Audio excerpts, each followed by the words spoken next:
Bismillahirrahmanirrahim. Assalamualaikum warahmatullahi wabarakatuh. Alhamdulillah kita bertemu lagi dengan mata kuliah matematika keuangan lanjut.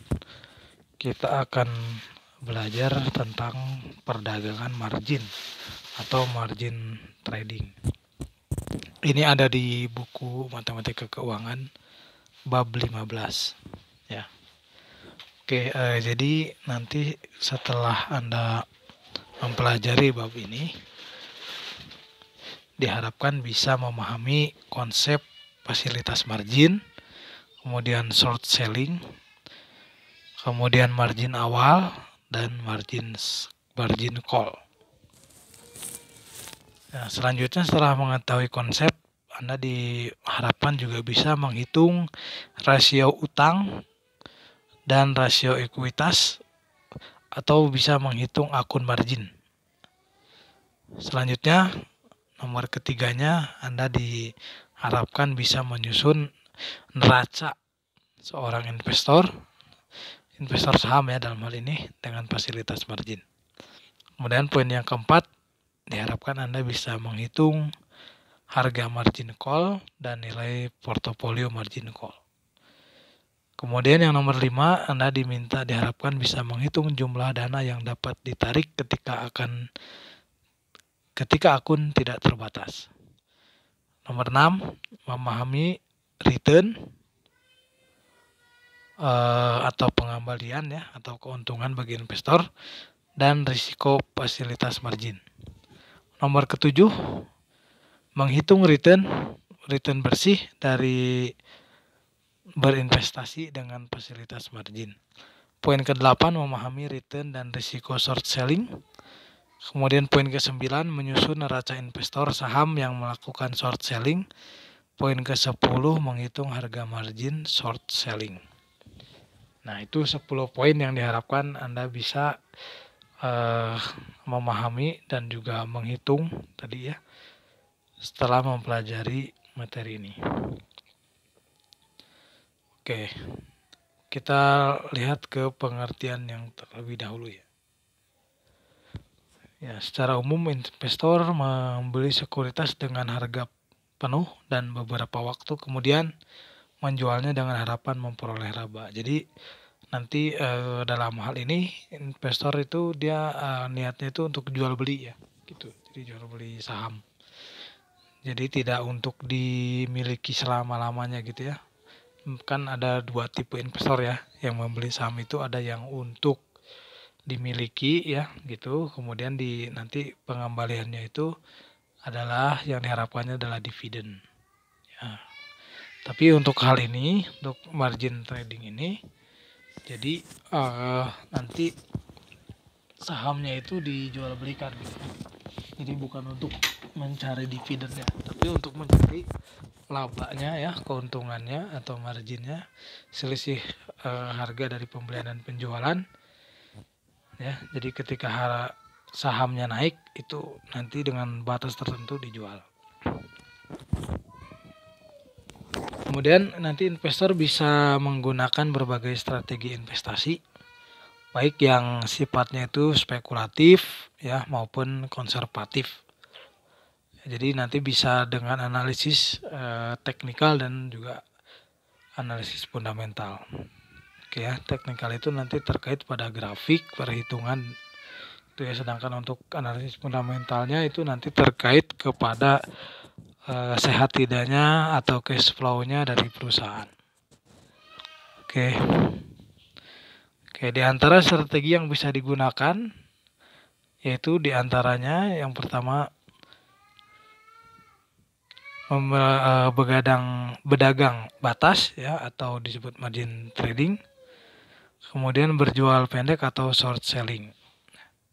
Itu jadi ada dua strategi ini.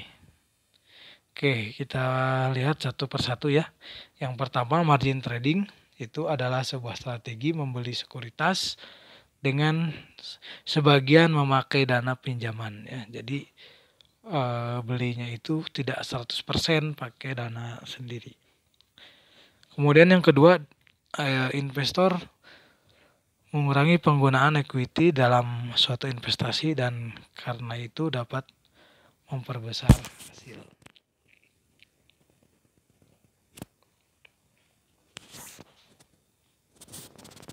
Oke.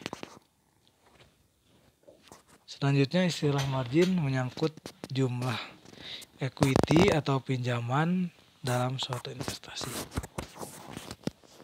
Jadi contohnya misalkan seperti ini. Investor menggunakan 75% margin.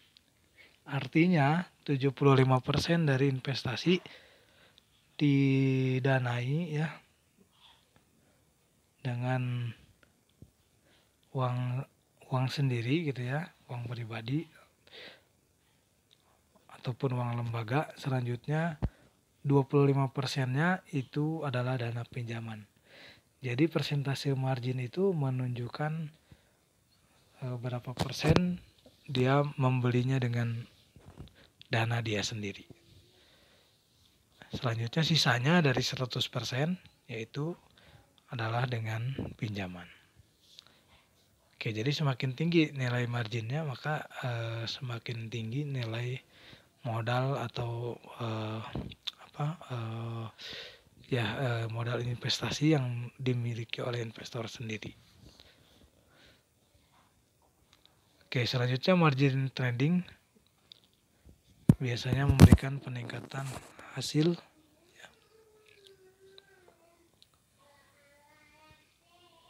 Ya, jadi nanti dengan pinjaman itu otomatis kan kita kalau misalkan nanti misalkan kita punya dana hanya 1M ini.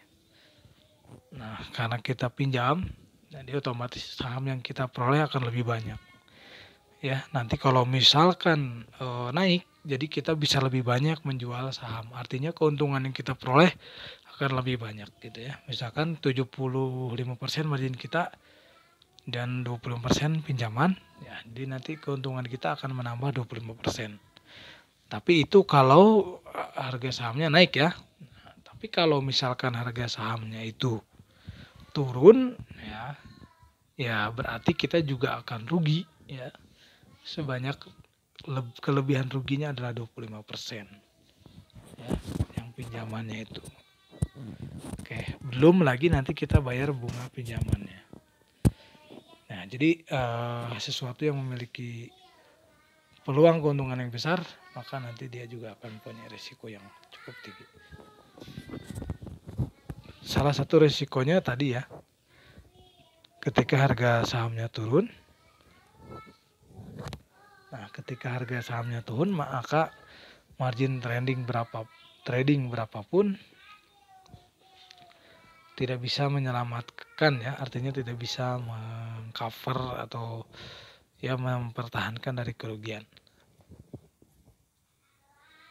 Nah, karena margin trading itu hanya bisa memperbesar margin atau hasil ya, dan bukan membuat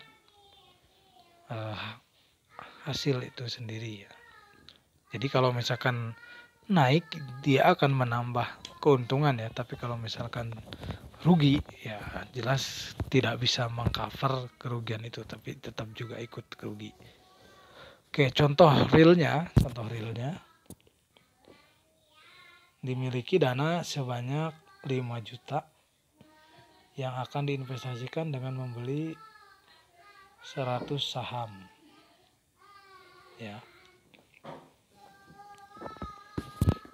di mana per lembar sahamnya itu adalah 500. Nah, karena prediksi harga saham tersebut akan naik, maka dilakukanlah MT, margin trading ya, sebesar 50%. Artinya nanti 100 saham itu ya hanya 50%-nya yang modal sendiri, yaitu cuma 2,5 juta. Sisanya itu akan pinjam ya, sisanya akan pinjam ke bank atau ke siapapun. Ya, gitu. Jadi nanti kita akan punya banyak saham yang bisa kita beli ya. karena dengan uang pinjaman itu. Nah, tapi ingat ya, untuk melakukan MT itu harus kita melakukan analisis dulu secara fundamental maupun secara analitik terhadap saham yang kita beli ya. Kalau kita yakin itu akan naik, dari hasil-hasil analisis itu menunjukkan dia akan naik, maka kita bisa melakukan margin trading. Tapi kalau itu tidak ada keyakinan akan naik, ya sebaiknya jangan ya, karena kalau turun nanti lebih parah ruginya. Oke. Selanjutnya, apa dampak margin trading pada hasil saham? Ya. Oke, kita lihat tabel di sebelah kanan ya. Nah, kita lihat tabelnya.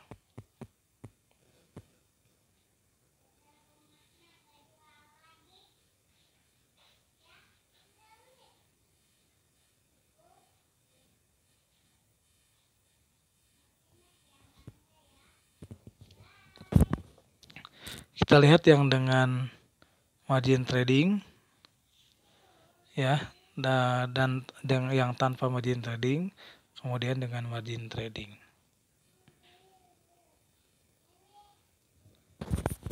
Oke.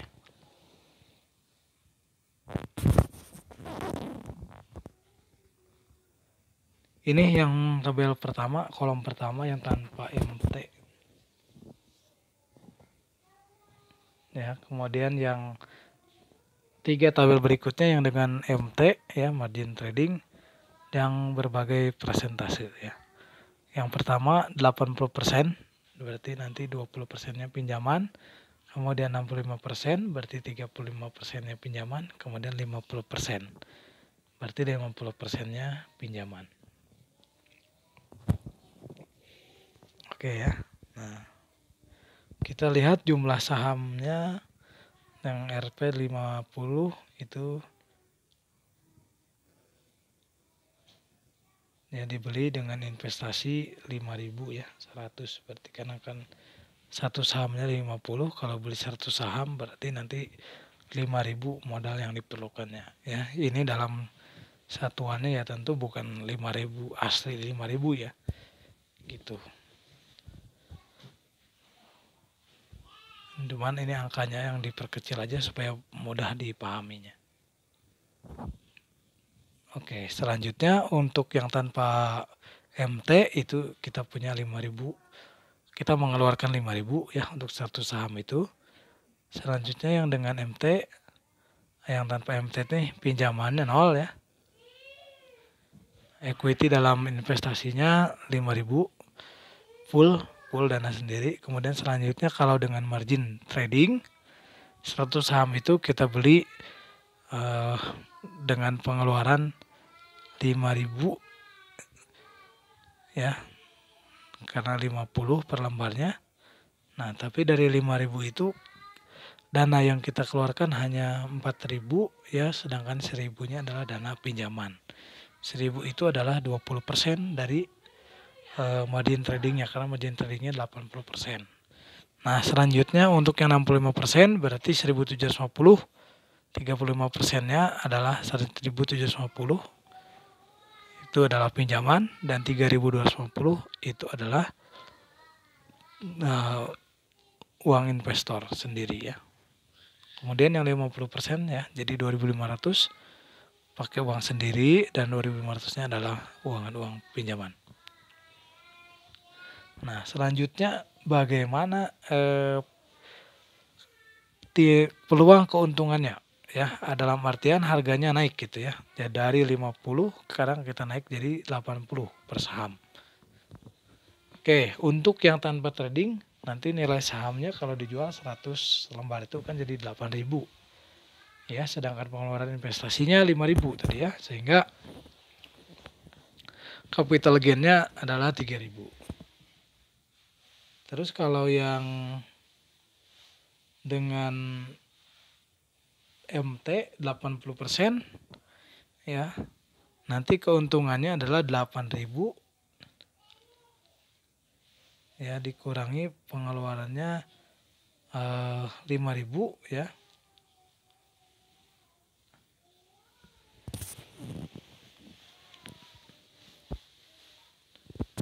Ya, pengeluaran 5.000. Jadi untungnya sama ya 3.000. Nah, cuman ini kita hanya mengeluarkan 4.000 saja ya kalau dengan MT. Kalau tanpa MT kita modalnya 5.000. Kalau dengan MT berarti modalnya lebih kecil ya, walaupun keuntungannya sama besarnya gitu ya. Jadi dengan modal kecil karena ada dana pinjaman MT, jadi kita bisa mendapatkan keuntungan yang sama. Oke, untuk tiga-tiganya sama seperti itu ya. Nah, selanjutnya mungkin kita bisa hitung, kita bandingkan ya. Capital gain ini per equity, per modal. Jadi untuk yang tanpa MT 3.000 itu ya. Jadi berapa persennya gitu dari modal dia ya mendapatkan keuntungan 3.000 itu. Ya, jelas ini berarti 3.000 per 5.000 dikali 100% ya. Berarti 60% keuntungannya tanpa MT itu 60% dari modal. Selanjutnya kalau dengan MT yang 80% berarti dapat keuntungannya adalah lebih tinggi dari tanpa MT ya. Berarti 75%. Selanjutnya untuk yang margin tradingnya 65%, ya, artinya pinjamannya semakin besar, berarti keuntungan dari modal dia itu 92,3% ya, karena modal dianya semakin kecil. Nah, selanjutnya untuk yang trading 50%, artinya dananya itu 50-50 ya, pinjaman setengahnya, kemudian modal sendiri setengahnya. Nah, ini keuntungan 3.000 itu dari 2.500, berarti sebesar 120% ya. Tuh, jadi sangat meningkatkan persentase keuntungannya. Gitu. Tapi itu dari sisi untung. Ya, nanti kalau dari sisi rugi juga lumayan kerugian. Oke ya. Selanjutnya kita lihat yang posisi investor kalau harga turun. Tadi kan harga naik ya. Nah, kalau harga turun, misalkan harga turunnya ada yang 5.000 tuh tadi ke 20, yang 50 per saham ke 20 per saham. Ya, nanti nilai sahamnya kalau dijual berarti kan 2.000 ya semuanya. Kemudian peluang pengeluaran investasinya sama 5.000. Nah, kemudian capital loss-nya atau kerugiannya sama semuanya 3.000. Nah, cuman ini nanti dibeda di persentase ya. Persentase capital loss per equity. Nah, untuk yang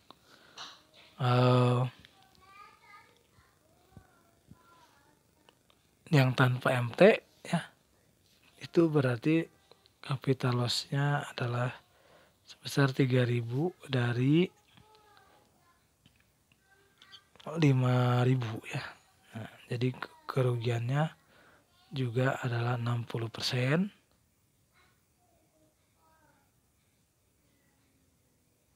Selanjutnya untuk yang kerugian ya yang dialami yang dengan MT 80% itu sebesar 75%. Untuk yang 65% juga sama 92,3%. Dan kerugian untuk yang 50-50 tadi ya 120%. Jadi untungnya sama persentasenya sebesar itu ya. Dan ruginya juga sama persentasenya sebesar itu. Oke. Nah, selanjutnya dari tabel di atas ini, maka MT nanti mengandung 3 kemungkinan ya. Yang pertama, harga saham itu akan berubah naik atau turun.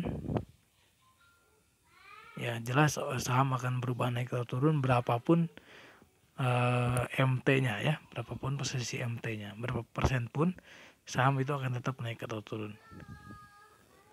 Selanjutnya yang kedua, makin rendah jumlah equity investor, artinya dana sendirinya makin rendah, maka besar tingkat hasil yang diperoleh persentasenya ya. Investor jika harga naik juga semakin besar. Tapi begitu pun sebaliknya, kalau risiko kerugiannya juga sama makin besar ya. Nah itu seperti tadi yang sudah saya jelaskan yang soal ini.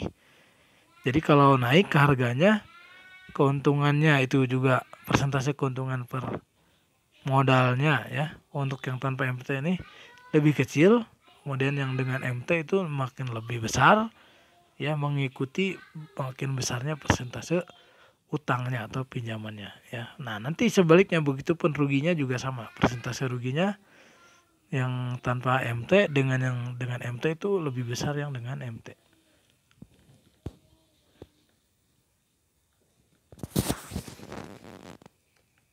Nah, selanjutnya dalam margin trading, besarnya pengembangan hasil tergantung dari perilaku harga saham yang diperdagangkan dan besarnya margin yang digunakan. Ya, jadi ini intinya kita jangan salah memprediksi harga sahamnya ya. Kalau ingin menggunakan fasilitas MT. Oke, makin kecil margin dan makin besar perubahan harga saham, maka makin besar hasil investor. Ya, makin kecil margin itu seperti ini ya tadi ya. Kalau 80 MT-nya 80%, dengan MT-nya 60% misalkan. Ya. Nah, maka makin kecil margin berarti nanti pinjamannya itu makin besar. Gitu. Oke, selanjutnya potensi hasil pada margin trading. Yang pertama, persentase perubahan harga saham. Ya, kalau ini dalam bentuk persentase ya, kalau tadi kan dalam bentuk harganya naik berapa rupiah gitu. Pertama kita lihat kalau misalkan sahamnya itu naik 20% ya. Nah, maka nanti keuntungannya untuk uang yang dengan menggunakan margin ya tinggal disesuaikan dengan investasinya atau angkanya. Kalau margin seperti yang kolom ini, kolom kedua 90%, berarti pinjamannya itu cuman 10% ya. Gitu. Selanjutnya kalau yang 75%, berarti pinjamannya itu sebesar 25%.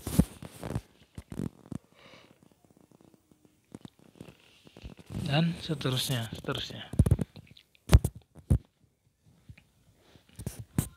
Ya. Oke. Selanjutnya untuk 50%, 75% dan 100% serta 120%, ya Anda bisa menghitung sendiri ya. Dilihat tabel ini. Gitu. Oke, kita lanjut. Nah, untuk melakukan margin trading diperlukan pinjaman yang disebut margin loan. Dan pinjaman ya. Yang dikenakan suku bunga tertentu tergantung pasar. Selanjutnya dalam transaksi margin dibentuklah margin akun atau akun margin pada kantor broker atau di bank atau misalkan di dana reksa. Ya, akun dibuka dengan dana minimum berupa equity ya atau modal sendiri dalam bentuk uang tunai atau saham. Apabila transaksi margin dilakukan, maka akan terjadi hal-hal sebagai berikut. 1. Investor mengambil margin loan yang dibebani bunga. Ya itu jelas ya, harus dibayar bunga dan juga pokoknya. Kemudian broker menahan saham yang dibeli sebagai jaminan. Ya. Brokernya nanti menahan saham yang dibeli sebagai jaminannya. Kemudian margin loan dapat diperoleh dari broker atau bank melalui broker. Selanjutnya investor dikenai komisi dan pajak transfer. Ya, jadi investor harus membayar ke manajer keuangannya ya untuk hal ini. Kalau tadi kita lewat broker ya. Selanjutnya persyaratan margin. Nah, bank sentral atau yang kita kenal dengan BI biasanya menetapkan persyaratan margin yaitu berupa jumlah equity minimum, ya berarti jumlah modal minimum untuk transaksi margin. Artinya ada batas minimalnya. Jadi nggak bisa orang yang tidak ada modal sama sekali ya melakukan margin trading. Selanjutnya investor dapat melakukan transaksi melebihi equity minimum, ya karena tadi dengan pinjaman itu ya. Misal minimum M per R untuk saham ada 50%. Tetapi investor dapat membeli saham dengan mempergunakan margin 75%. Selanjutnya broker house dan bursa dapat menetapkan M per N atau margin requirement atau persyaratan margin yang lebih ketat lagi daripada Bank Indonesia ya untuk membatasi ekses trading ya atau efek trading dan perlindungan kredit bagi broker. Untuk persyaratan margin terdiri dari dua jenis utama yaitu margin awal atau initial margin dan margin pemeliharaan atau maintenance margin. Selanjutnya untuk perhitungan marginnya ya, tadi kan ada poin untuk bisa mengetahui atau memahami perhitungan margin trading. Perhitungannya dilakukan dengan dua rumus, yaitu rumus margin dasar dan yang kedua adalah rumus hasil modal yang ditanam. Rumus margin dasar, di mana besarnya margin dalam suatu transaksi selalu diukur relatif terhadap jumlah equity. Kemudian diperlukan dua informasi untuk menyelesaikan rumus ini, yaitu satu nilai pasar dari sekuritas yang dimargin, jadi berapa nilai harga sahamnya. Kemudian jumlah uang yang dipinjam atau margin loan yang disebut saldo debit atau debit balance. Oke, kemudian persamaannya menggunakan ini, sama rumus marginnya. Margin dalam bentuk persen itu adalah nilai sekuritas dikurangi saldo debit dibagi dengan nilai sekuritas. Jadi S min D bagi S. Ya. Nah, saldo debit itu tadi yang debt balance ya. Jumlah uang yang dipinjam. Contoh, investor hendak membeli 100 saham yang mana masing-masing sahamnya adalah 4.000 per saham dengan menggunakan 70% margin. Yang berarti dana bersumber dari 70% equity dan 30% pinjaman ya. Investor akan pinjam 30% kali 400.000 ya, karena margin tradingnya cuma 70%. Berarti sisanya 30% harus pinjam. Yaitu sebesar 100 ini bukan kurang 0 ya. Gitu. Jadi 30%, belum persentasenya. 30% per 100 berarti 30 kali 4. 120.000. Oh ya benar ini 120.000 karena sananya persentase ya. Kemudian yang merupakan saldo debit dan sisanya yaitu 400.000 dikurangi 120.000. Jadi 280.000 itu merupakan equity dari investor atau modal investor sendiri. Kemudian tingkat margin itu dalam bentuk persen adalah S min D bagi dengan S. Selanjutnya jika harga saham naik menjadi 6.500 maka margin persentasenya adalah S min D dibagi dengan S. 650.000 dikurangi dengan 12.000 dibagi dengan 650.000 sebesar 81,5%. Oke, begitupun kalau harganya turun bisa dihitung. Nah, dalam hal ini berarti terdapat pengetatan akun ya, karena tingkat margin turun di bawah margin yang berlaku. Oke.